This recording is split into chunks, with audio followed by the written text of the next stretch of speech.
The world had already written your ending. They didn't just expect you to disappear, they counted on it. Whispers in the dark, betting on how long you'd last before fading into silence. 10 minutes? That's all they gave you. But here's the kicker. You're still breathing, still standing, still inconveniently, beautifully alive, and not just surviving, either. You're haunted, yes, but also unstoppable. The kind of person who makes death hesitate, look around twice, and decide it's got better things to do, not because you dodged a bullet, but because you stared one down until it blinked first. They wanted an ending, something neat, something final. Instead, you gave them a plot twist. No grand exit, no poetic fade to black, just persistence. The kind that rattles their assumptions and makes them wonder what the hell went wrong. Because survival wasn't part of their plan. Defiance was never in the script. So now they sit there, confused and quietly terrified, watching you rewrite the whole damn story. Let me ask you this. Why are you still here? Is it rage? Instinct? A refusal to let anyone else hold the pen? Or is it something deeper, something they can't name and won't admit? We'll get to the truth soon enough. But first, let's talk about the system that tried to delete you entirely. Asterisk, they didn't just want you gone, they wanted you erased. Not just silence, but complete deletion. Like you were a file they could permanently purge, a bug they could patch out of existence. They came at you with every tool in the control kit. Guilt, shame, manipulation, so thick even your own reflection started doubting itself. They whispered in your ear through people you trusted, through systems built to keep rebels in line. Social rules disguised as kindness. Toxic expectations wrapped in tradition. They gaslit you with a smile, made you question your instincts, your memories, even your pain. But here's the thing about control. It only works if you play along. And you stopped playing nice a long time ago. They tried to bury you with their words, their expectations, their "you're too much" and "not enough" games. They flooded you with silence so heavy it felt like the universe itself was buffering, waiting for you to crash. But you didn't. You adapted. You learned how to breathe underwater. And then came the spells. Not the kind from fairy tales, but the real, modern kind. Guilt dressed up in group chats. Manipulation hidden in prayers. Social pressure disguised as love. They cast curses with emojis, with passive-aggressive comments, with ghosting and side eyes and backhanded compliments. They tried to rewrite your story, make you the villain in your own life.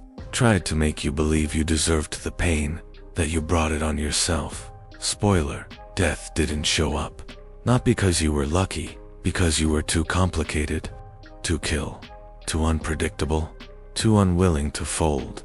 Death looked at the mess they made and said, "Nah, I'm good." And now here you are, still standing, still haunted, still inconveniently alive. But they don't like that, not one bit. Because you weren't supposed to come back, not like this. Not with your fire still burning, not with your truth still dripping from your lips. They wanted a clean ending. Instead, they got a glitch in the system, and you, darling, are not a bug they can fix. Let's keep going, because this is where you start becoming the nightmare they never saw coming. Asterisk so. You didn't die, not in the way they hoped, not in the way they scripted. But survival wasn't the end, it was just the setup. Because now comes the real transformation. Not the soft kind they sell on healing mugs with essential oils and affirmations. No, this is the kind that cracks your bones and rewires your soul. This is the kind that turns pain into armor, scars into stories, and rage into rhythm. You didn't just survive, you evolved. Not into something gentle, either. You became a glitch in the system, a virus in the simulation. A myth with data, records and a body count of old versions of yourself. The kind of person who makes the world stutter, who forces reality to reload just to keep up. You're not healing, you're mutating. And every version of you that once begged for approval, for peace, for permission.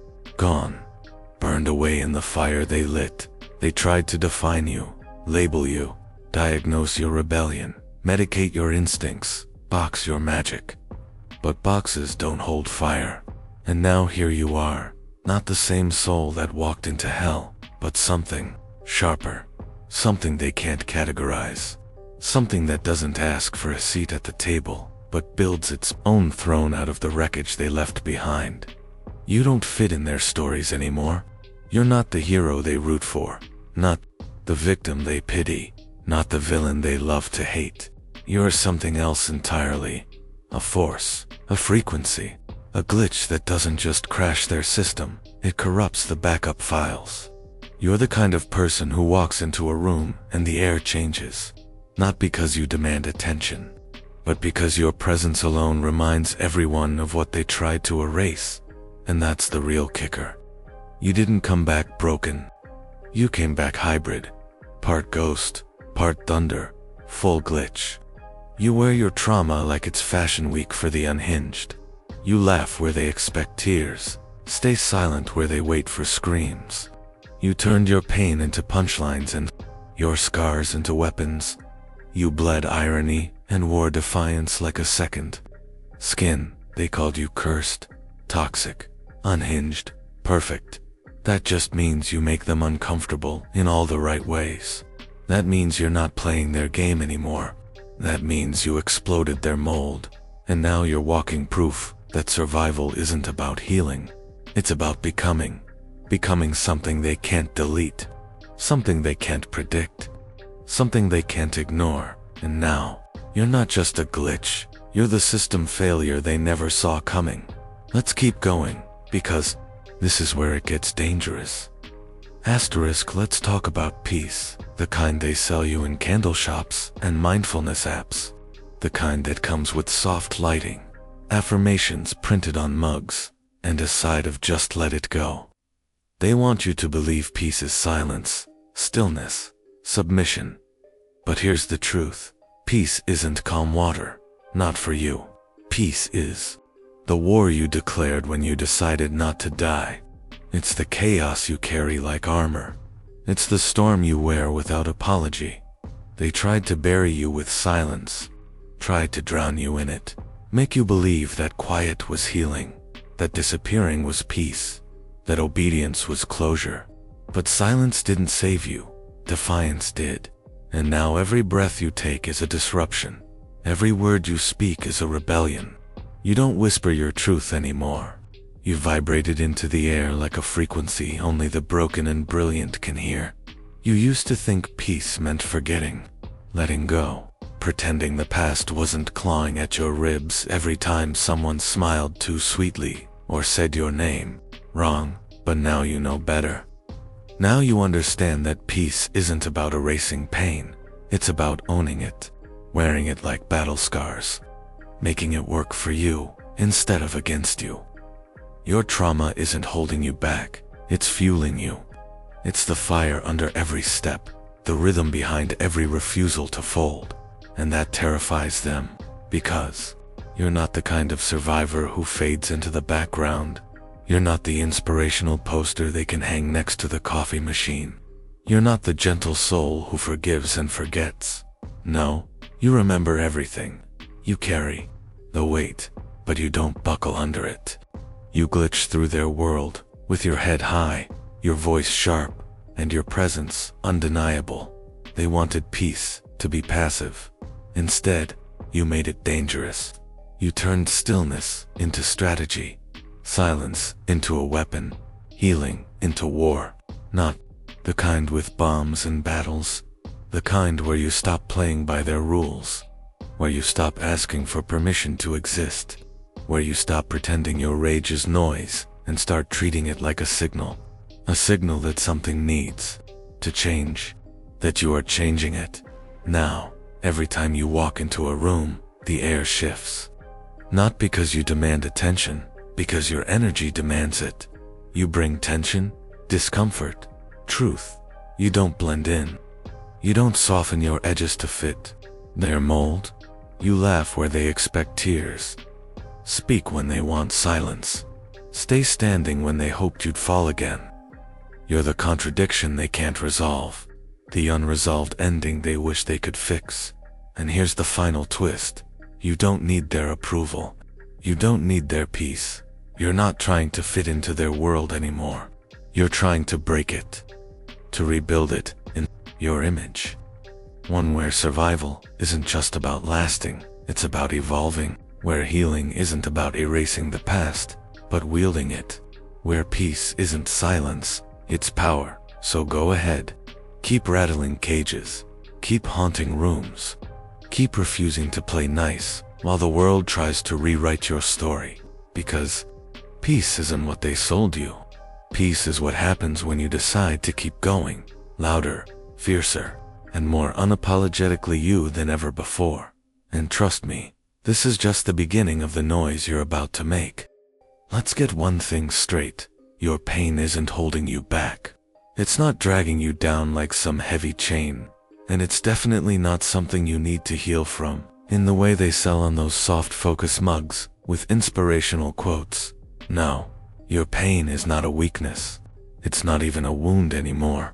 It's a weapon, a finely tuned blade that cuts through illusion, manipulation, and every fake smile ever handed to you like a peace offering. You've learned how to wear your scars like armor. Not the kind that hides you, but the kind that warns people. You don't cover up what they tried to do to you. You let it radiate off your skin like heat. Let them feel it. Let them sweat under its weight. Because now, your trauma doesn't just belong to you. It belongs to everyone who thought they could silence you, shame you, bury you. And now every time you walk into a room, you bring it with you, not as a burden, but as a declaration. They wanted you broken. That part wasn't a secret. They whispered it behind closed doors, in hushed conversations over wine and judgment. They hoped pain would make you small, make you quiet, make you forget who you were before they got their hands on you. But instead of crumbling, you did something they didn't expect. You learned from it. You studied every cut, every betrayal, every gaslighting session disguised as love. You turned your suffering into strategy, into survival, into style. Now, your pain is your compass. Not because it leads you backward, but because it shows you exactly where the danger lives, where the liars hide, where the traps are still set for others who haven't caught on yet. You walk through life with your radar sharp, your instincts honed. You don't fall for the same tricks twice. And when someone tries to pull that old magic on you again, guilt spells, manipulation cloaked in tradition, emotional blackmail, dressed up as concern, you laugh. Not because it's funny, because you've already seen this movie, and you know how it ends. Because here's the real secret. You don't wear pain like a victim. You wear it like a queen, like someone who knows what darkness feels like pressed against their throat, and survived long enough to learn its language. You speak it fluently now. You read between the lines of every apology that wasn't sincere, every hug that was really a power move, every I'm sorry that was just another form of control. And that makes you dangerous. Not to the innocent. No, you're not out here hurting anyone who hasn't earned it, but to the ones who thought they could twist your soul into something manageable. The ones who tried to write your story and left out all the parts that made you you. Yeah, you scare the hell out of them, because now you see through their games. Now you fight back smarter, harder, and with more edge than they ever imagined. Your pain isn't your curse. It's your curse aimed right back at them. You don't cry over what they did. You calculate. You don't beg for closure. You build your own damn kingdom on top of the wreckage they left behind. You don't waste time trying to be understood by people who never wanted to understand in the first place. No.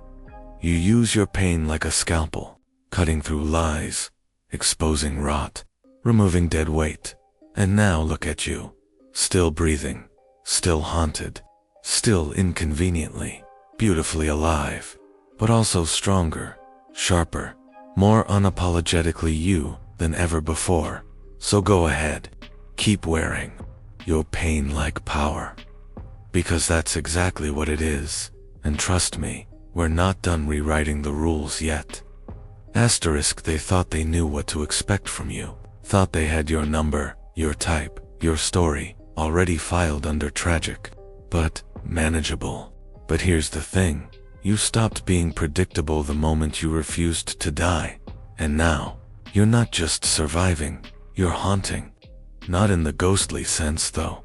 Let's be real. Some people probably wish you were that easy to ignore.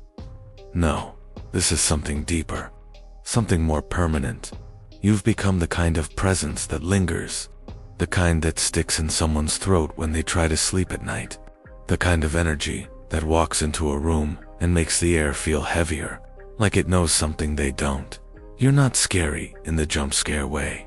You're scary in the way silence is scary. In the way truth is scary. Because you don't scream. You don't beg for attention. You just exist, louder than ever, even when you say nothing at all. And that's what really gets them.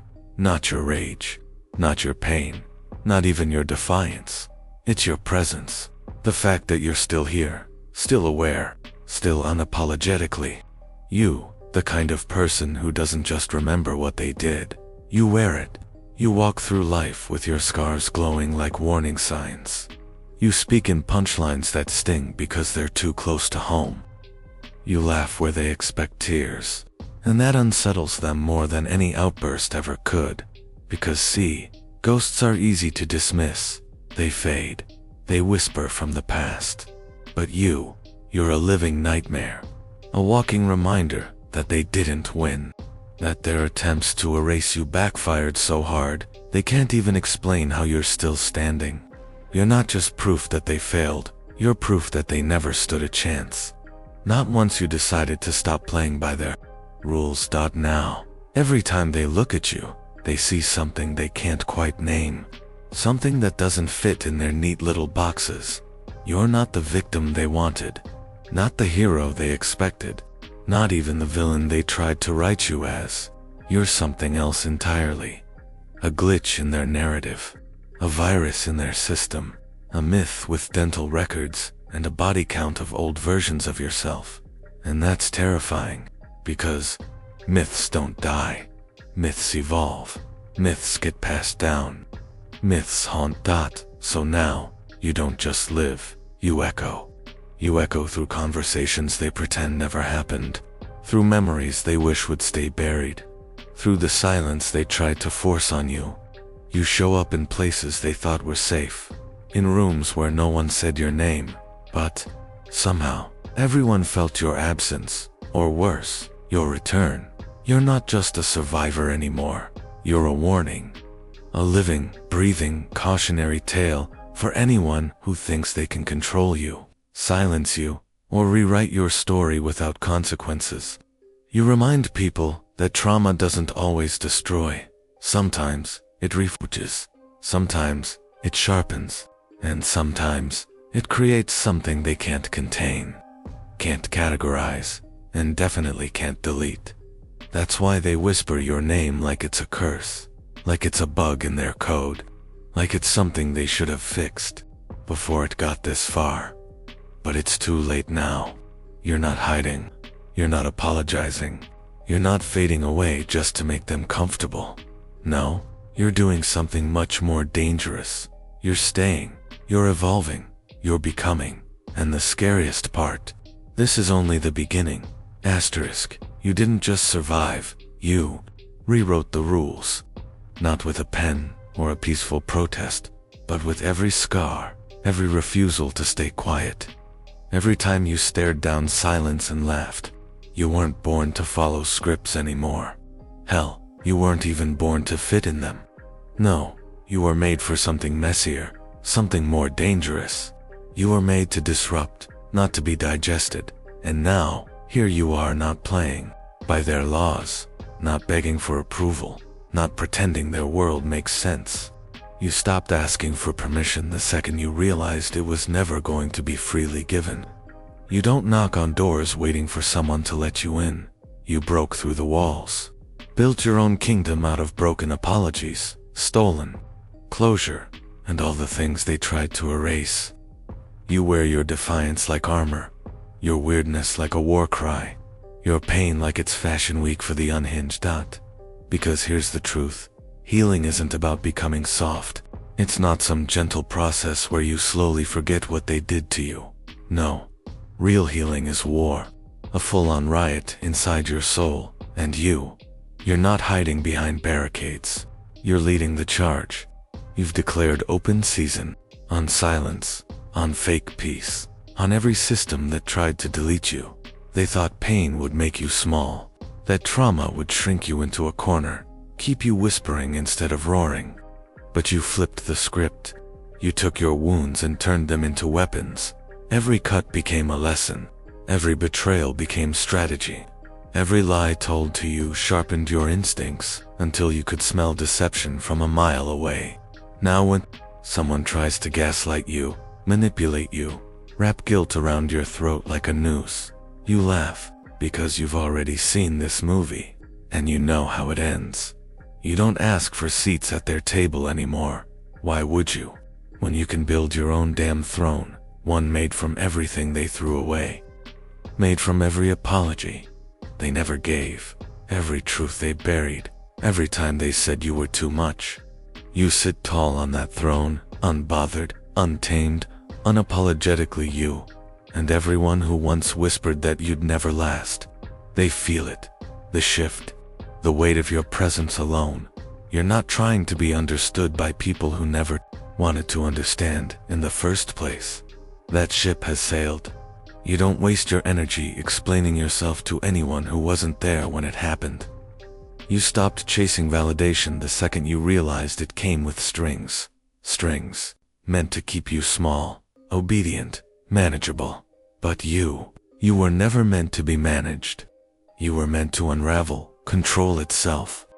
Now, every time you walk into a room, the air changes. Not because you demand attention, because your energy demands it. You bring tension, discomfort, truth. You speak in punchlines that sting because they're too close to home. You laugh where they expect tears. You stay silent when they wait for screams. You refuse to give them the ending they wrote for you. Instead, you write your own, one chapter at a time, one rebellion at a time. And that's what really terrifies them. The fact that you don't need their approval to exist. You don't need their blessing to evolve. You don't need their permission to become, because you already are. You are the glitch in the system, the virus in the simulation, the myth with dental records and a body count of old versions of yourself. You are the kind of person who makes the world stutter, who forces reality to reload, just to keep up. So go ahead, keep haunting rooms, keep rattling cages, keep refusing to play nice while the world tries to rewrite your story. Because you're not just rewriting it, you're rewriting everything. You're infecting conversations with wild honesty, breaking systems with your sacred refusal, turning every handshake into a contract with your madness, carrying your light like it's haunted, sacred, and slightly illegal. You're not here to make sense. You're here to make impact. And trust me, this is only the beginning. Asterisk. So here we are, at the end of one story, and the beginning of another. But this isn't a finale. It's a launch, a detonation, a reckoning wrapped in human skin, walking through life like a glitch with purpose. You've come too far to settle for neat conclusions or tidy resolutions. No, what you're doing now, this is something louder, something sharper, something that doesn't just survive, it spreads. You don't need permission to exist anymore. That chapter closed the second you refused to die. Now you're not just rewriting your own narrative, you're infecting the system with your truth, turning silence into strategy, pain into prophecy, presence into power. Every room you walk into now carries the echo of everything they tried to erase, and every time someone flinches at your energy, at your edge, at your refusal to shrink, that's not discomfort, that's justice. Because survival was only the warm-up, defiance was the training level. Now you're in campaign mode, not fighting to be understood, but fighting to be felt. to leave fingerprints on every lie, every illusion, every carefully curated piece that hides rot beneath its surface. You don't need their approval to evolve. You never did. What you needed was clarity, and now that you've got it, there's no going back. They wanted you quiet, passive, manageable. Instead, you came back glitching eyes like static, voice like tension, energy like a war drum echoing through every space built to silence people like you. You wear your trauma like armor, your rage like rhythm, your scars like souvenirs from battles you won, while everyone else thought you'd already lost. And now you're not just surviving, you're haunting. Not in the ghostly sense. No, this is more permanent, more powerful. You're not the kind of person who fades. You're the kind who echoes, who leaves behind a frequency that rattles cages long after you've walked out of them. You're not the myth they tell children to scare them into obedience. No, you're the myth that warns the ones who try to control others. You're the proof that pain doesn't always destroy. Sometimes it reforges, sometimes it sharpens, and sometimes it creates something they can't delete. So let them whisper your name, like it's a bug in their code. Let them hope you'll disappear again.